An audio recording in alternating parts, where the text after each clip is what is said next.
आज का ये एपिसोड शुरू करने से पहले एक छोटी सी बात।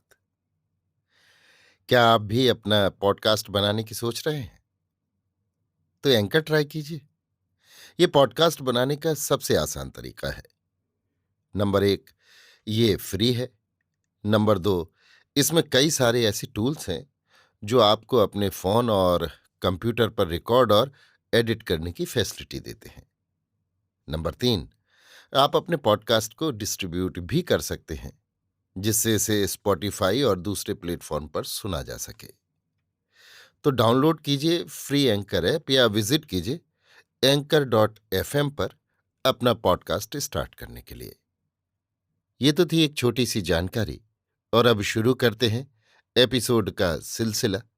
तो आज के एपिसोड में लीजिए सुनिए आचार्य चतुर्सेन शास्त्री के लिखे उपन्यास सोमनाथ के 63वें भाग पतिव्रता रमा को मेरी यानी समीर गोस्वामी की आवाज में। कृष्ण स्वामी के अनुरोध से शोभना को चौला की सखी बनकर उसी के साथ रहने में कोई कठिनाई नहीं हुई। कृष्ण स्वामी को भी इससे एक प्रकार की निश्चिंतता हो गई। बालूका राय ने प्रसन्नता से कृष्ण स्वामी का अनुरोध मान लिया और शोभना को चौला के पास पहुंचा दिया। शोभना की आयु यद्यपि चौला से कुछ अधिक ही थी, परंतु दोनों को एक प्रकार से समवयस्का ही कहा जा सकता था। शोभना जैसी आनंदी, चतुर और तत्पर सहेली पाकर चौला भी बहुत प्रसन्न हुई। राह में ही दोनों हिल मिल गईं। खंभात पहुंचते पहुंचते दोनों चिर सखी हो गईं। महाराज महासेनापति भीमदेव का संकेत पाकर खंभात में चौला को सब संभव सुख साधन जुटा दिए गए और वहां महारानी की भांति मर्यादा से रहने लगी। शोभना उनकी परछाई की भांति रात दिन साथ रहने तथा उसका मनोरंजन एवं सेवा करने लगी। अपनी सेवा, प्रेम, तत्परता और आनंदी स्वभाव से शोभना ने शीघ्र ही चोला का मन मोह लिया। परंतु रमाबाई किसी तरह खंभात जाने को राजी न हुई। भाषा और भाव उसके चाहे जैसे रहे हों, अभिप्राय उसका यही था कि पति ही उसका लोक परलोक में शरण है। पति ही परमेश्वर है, पति ही प्राण है, पति ही धर्म है।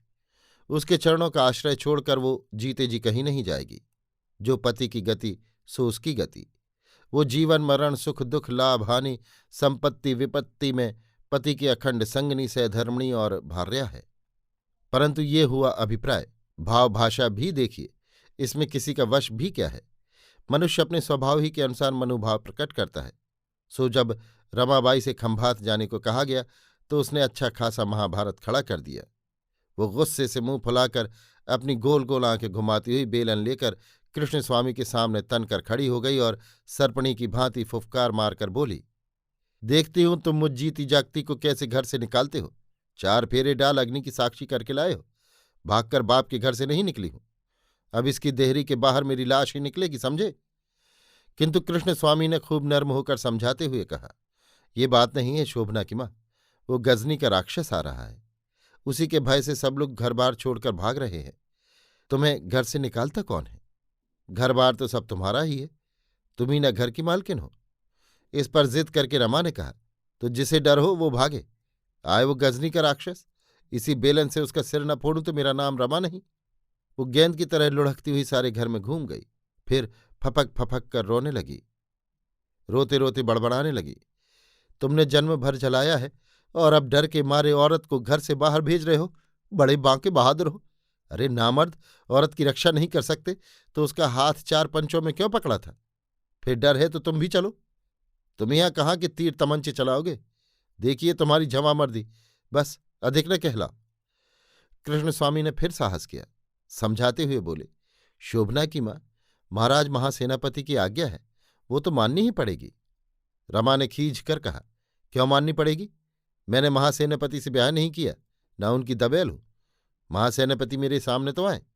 कौन से शास्त्र वचन से वो पत्नी को पति के चरणों से दूर करते हैं, घरनी को घर से निकालते हैं, सुने तो बड़े आए 30 मार खां। कृष्ण स्वामी ने खींच कर कहा, तो तुम नहीं जाओगी? नहीं, नहीं जाऊंगी, नहीं जाऊंगी, जहां तुम वहां मैं। वो रोती रोती कृष्ण स्वामी के पैरों से लिपट गई। रोती रोती बोली, इस बुढ़ापे में अधर्म में मत घसीटो, इन चरणों से दूर न करो, दया करो, दया करो। बालूकराय ने आकर समझाया।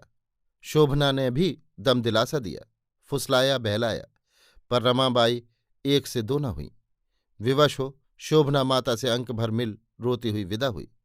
रमाबाई ने कृष्ण स्वामी को घर के भीतर खींच द्वार की सांकल भीतर से चढ़ा ली। अभी आप सुन रहे थे आचार्य चतुर्सेन शास्त्री के लिखे उपन्यास सोमनाथ के 63वें भाग पतिव्रता रमा को मेरी यानी समीर गोस्वामी की आवाज में।